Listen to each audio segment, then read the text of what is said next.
I hear this all the time. I'm definitely an ally. I support women. I'm definitely not one of those guys. And that's a start. But support without action is like slow clapping at a marathon. You're cheering from the sidelines while she's doing all the heavy lifting.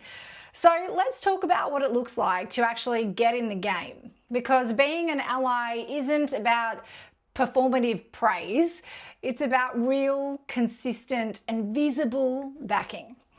In our First Movers Confidence study, one of the biggest confidence boosters women are sharing is that praise and recognition are super important, and they need more of it.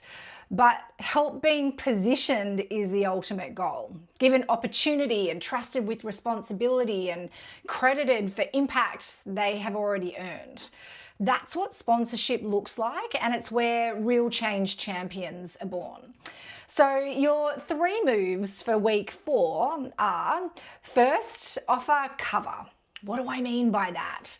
Well, if a woman at work is prepping for a big moment, it might be a pitch or a board update or a keynote presentation, look for the ways that you can clear her runway. Say, I'll handle this client follow-up so you can focus on the main game, or encourage her to take the lead speaking in a big meeting with your boss, but also share some ideas or intel that she might find helpful or useful that are going to help make her shine.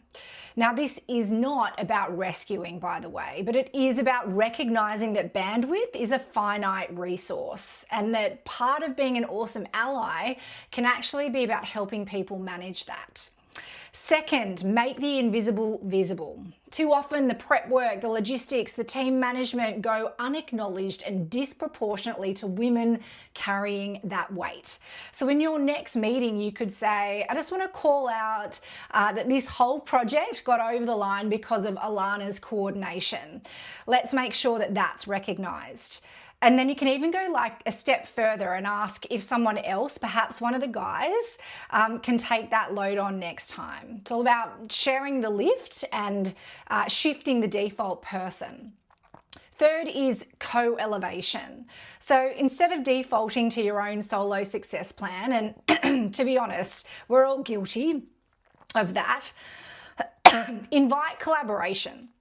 What's something we can work on together to help raise both our profiles is a question that you might ask. Why?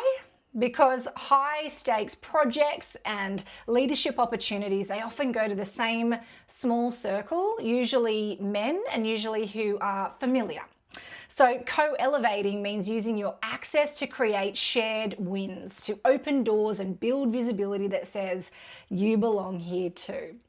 This flattens hierarchies, it distributes influence, and it also shares the spotlight, which is something that women are too often shut out of, and not for a lack of skill, but often just a lack of access.